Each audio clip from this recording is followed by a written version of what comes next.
hendaknya mengandung nilai-nilai kemanusiaan dan dijalankan selaras dengan hati nurani masyarakat untuk menyelesaikan permasalahan-permasalahan yang terjadi saat ini. Apabila tidak terjadi keselarasan antar hati nurani manusia dengan hukum, maka hukum layan harus diubah. Bukan manusia dipaksa untuk menyesuaikan dengan hukum yang berlaku. Muhammad Erwin SHM dalam bukunya Filsafat Hukum halaman 288. Assalamualaikum warahmatullahi wabarakatuh dan salam sejahtera untuk kita semua, Dewan Juri yang terhormat serta para pemerhati hukum yang berbahagia. Perkenalkan, kami dari Delegasi Universitas Islam Negeri Alauddin Makassar. Saya Kirana sebagai pembicara pertama yang akan bertugas menyampaikan argumentasi dari pihak pro, Andi Wulandari Azhara sebagai pembicara kedua yang akan bertugas menyampaikan argumentasi dari pihak kontra, dan Nilayanti sebagai pembicara ketiga yang akan bertugas menyampaikan konklusi. Dewan Juri yang terhormat, mosi perdebatan kita kali ini yakni tentang pasal penghinaan lembaga negara sebagai alat pembunuh kebebasan berpendapat. Namun jauh sebelum melangkah ke tataran argumentasi kami, izinkanlah kami terlebih dahulu mendudukan latar belakang mosi perdebatan kita kali ini. Dewan Juri yang terhormat, Aliansi Nasional Reformasi KUHP menyoroti keberadaan pasal tindak pidana penghinaan terhadap kekuasaan umum dan lembaga negara yang diatur dalam pasal 353-354 Kitab Undang-Undang Hukum Pidana. Aliansi menilai pasal ini berpotensi menjadi pasal karet yang bisa mengekang hak dan kebebasan warga negara. Dewan Juri yang terhormat, untuk menjamin perdebatan kita menjadi perdebatan objektif, izinkanlah kami untuk menyampaikan definisi terkait kata kunci pada mosi perdebatan kali ini. Lembaga negara adalah lembaga pemerintahan yang berkedudukan di pusat yang tugas, fungsi, dan kewenangannya secara tegas diatur dalam undang-undang. Dalam penjelasan pasal 310 KUHP menerangkan bahwa penghinaan adalah menyerang kehormatan dan nama baik seseorang yang diserang ini biasa merasa malu.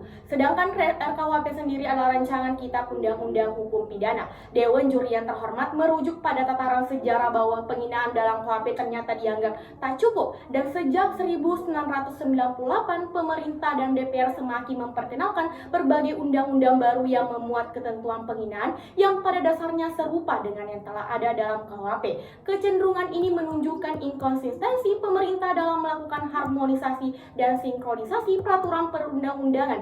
Dalam hal ini terkait dengan pengaturan penghinaan, masalah yang paling mendasar adalah tidak sinkronnya pemidanaan dari satu ketentuan undang-undang ke ketentuan undang-undang lainnya. Duplikasi tindak pidana ini jelas melanggar prinsip res serta dan res stricta sebagaimana telah ditetapkan dalam pasal 5 Undang-Undang Nomor 12 Tahun 2011. Untuk itu, Dewan Juri yang terhormat, lahirlah 3 urgensi mengapa pasal penghinaan lembaga negara dalam RKUHP sebagai alat pembunuh kebebasan berpendapat. Yang pertama yaitu mengindikasikan akan munculnya otoritarisme dan oligarki absolut oleh pemerintah dan penguasa. Dewan Juri yang terhormat, berdasarkan perspektif hukum internasional, eksistensi penghinaan dalam hukum pidana telah menjadi sorotan khusus karena keberadaannya sering dijadikan benteng pertahanan oleh pemerintah di negara manapun atas kritik dan protes dari warga negaranya. Dewan Juri yang arif dan bijaksana, setidaknya UN Special Rapporteur on Freedom of Opinion and Expression telah secara tegas menyatakan bahwa penjatuhan pidana penjara bukanlah hal yang sah untuk penghinaan. Komisi HAM PBB juga secara terus-menerus menyatakan keprihatinannya tentang penyalahgunaan delik penghinaan dalam penerapannya. Adapun urgensi yang kedua yaitu tentang pengaturan pasal penghinaan lembaga negara masih memiliki sejumlah permasalahan. Dewan Juri yang terhormat, berdasarkan sebaran pasal-pasal tindak pidana penghinaan yang ada, setidaknya ada 3 masalah mendasar terkait dengan delik penghinaan dalam rancangan KUHP, yaitu yang pertama, adanya ketentuan-ketentuan pasal inkonstitusional yang dicoba dihidupkan kembali oleh tim perumus rancangan KUHP.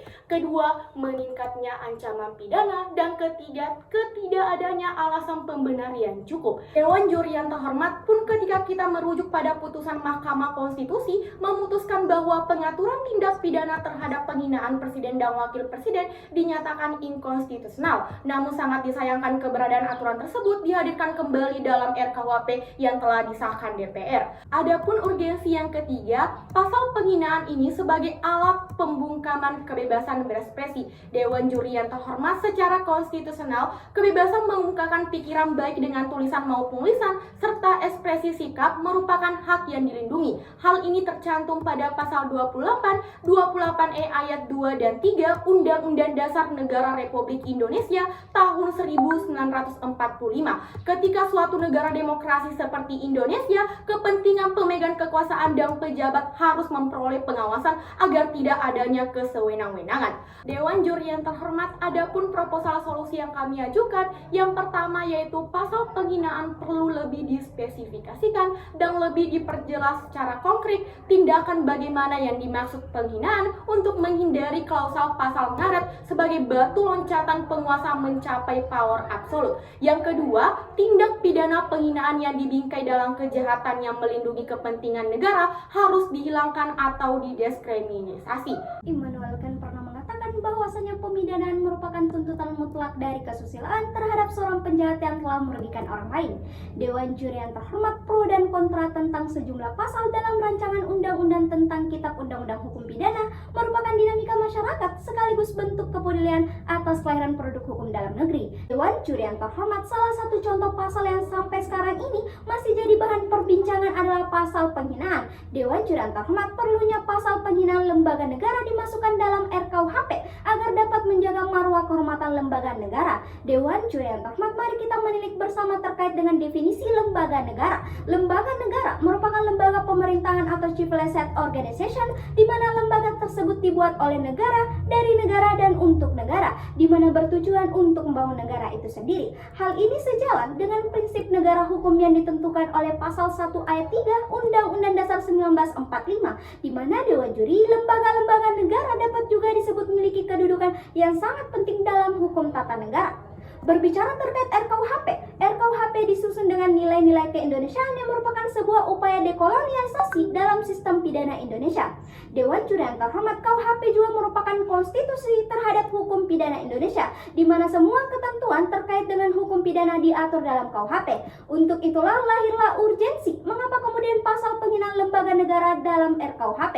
Yang pertama adalah demi menjaga marwah lembaga negara. Dewan Juri yang terhormat, perlu kita pahami bersama bahwasanya status quo saat ini di mana rancangan undang-undang KUHP sudah disetujui jadi undang-undang dalam rapat paripurna 6 Desember tahun 2022, di mana konteks lembaga negara menjadi penunjang sistem ketatanegaraan. Dewan Juri yang terhormat, mari berangkat dari pernyataan Jimny Asidik di mana lembaga negara dapat dibedakan menjadi 3 ranah, yakni yang pertama adalah kekuasaan eksekutif atau pelaksanaan, kemudian yang kedua adalah kekuasaan legislatif dan fungsi pengawasan, kemudian yang ketiga adalah kekuasaan kehakiman atau fungsi yudisial. Dalam hal ini, salah satu dari muatan dalam KUHP sendiri yakni adanya pengaturan pasal 218 terkait pasal penghinaan terhadap presiden dan wakil presiden.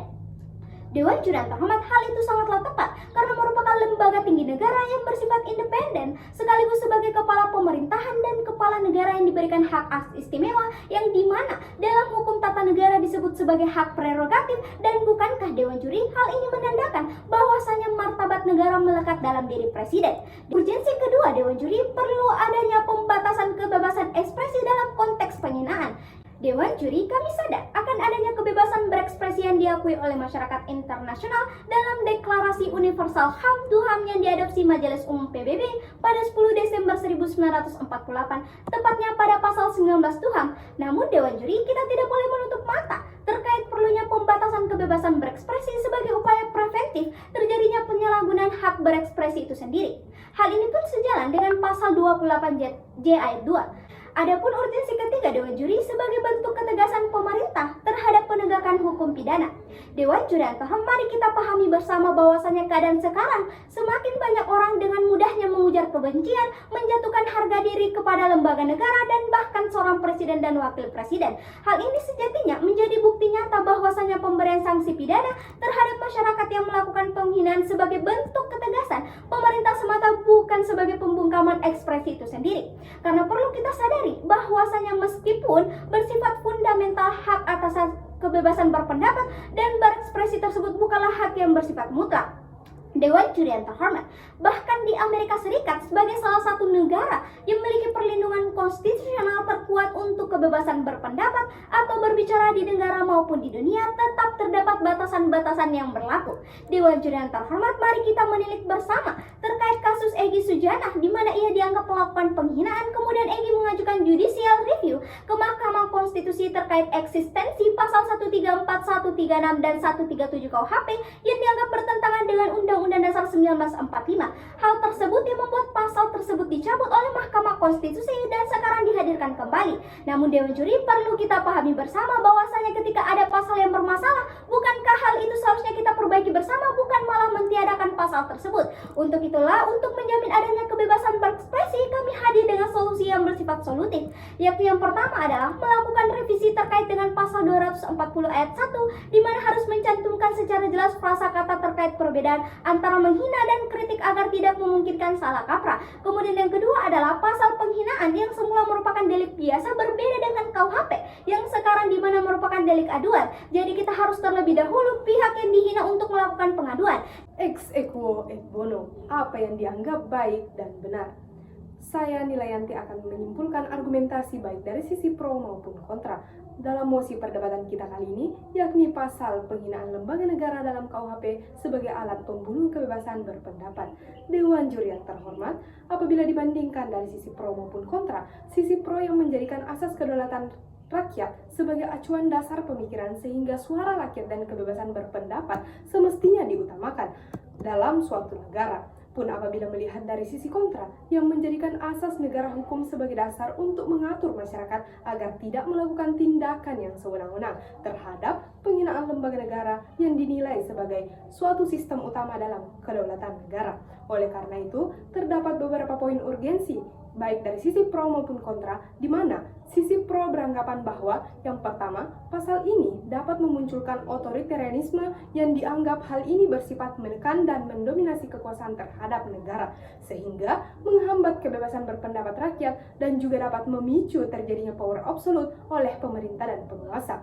Poin urgensi yang kedua, terdapat berbagai permasalahan terhadap pasal penghinaan lembaga negara yang dianggap sebagai pasal inkonstitusional, yang juga dianggap tidak sesuai dengan melanggar konstitusi suatu negara, dan dinilai dapat meruntuhkan maupun merobohkan struktur kekuasaan negara. Oleh karena itu, dibutuhkan peran serta masyarakat agar dapat memberikan kritik yang dapat membangun baik terhadap lembaga negara sebagai sistem yang menunjang kedaulatan negara. Pasal ini dianggap kurang tepat sehingga ini dapat mengekang hak dan membatasi kebebasan berpendapat warga negara. Juga dianggap tidak sejalan dengan Undang-Undang Dasar tahun 1945 pasal 28E tentang kebebasan berpendapat. Begitupun halnya dalam menyampaikan kritik kepada lembaga negara, yang kadangkala menjadi kekhawatiran sebab penggunaan diksi kata penghinaan dinilai subjektif ketika kritik disampaikan dengan mudah berubah menjadi penghinaan dikarenakan pandangan dan penilaian yang berbeda-beda. Namun, apabila dibandingkan dari sisi kontra yang juga menjelaskan 3 poin urgensi, yakni yang pertama, pihak kontra khawatir apabila menyepelekan penghinaan lembaga negara, maka ini akan berdampak pada marwah lembaga negara berdasarkan status quo yang menunjukkan bahwa lembaga negara menunjang sistem kedaulatan negara. Kemudian yang kedua, sebagai bentuk pembatasan terhadap kebebasan berpendapat yang dilihat dalam konteks penghinaan, yang mana penghinaan merupakan hal yang dapat mencederai maupun menjatuhkan harkat dan martabat lembaga negara dan juga berpengaruh terhadap sistem ketatanegaraan. Adapun poin urgensi yang ketiga, pasal penghinaan lembaga negara dalam KUHP dijadikan sebagai bentuk ketegasan terhadap penegakan hukum pidana serta dapat meningkatkan kualitas penegakan hukum. Oleh karena itu, adapun proposal solusi yang diajukan baik dari sisi pro maupun kontra, yakni yang pertama, pasal penghinaan lembaga negara yang dispesifikan untuk menghindari adanya oknum yang memanfaatkan peluang absolute power terhadap kedaulatan negara. Kemudian yang kedua, dari sisi kontra, yang melakukan revisi dalam penggunaan diksi kata agar tidak menimbulkan salah kaprah serta dapat dinilai secara objektif. Kemudian, mengoptimalkan kegiatan sosialisasi agar masyarakat memperoleh pemahaman apabila ingin mengkritik sehingga tidak terjadi penghinaan maupun ujaran kebencian. Demikian kesimpulan dari sisi pro maupun kontra, ubi ciceta, ubi justisia. Di mana ada masyarakat, di situ ada hukum. Assalamualaikum warahmatullahi wabarakatuh.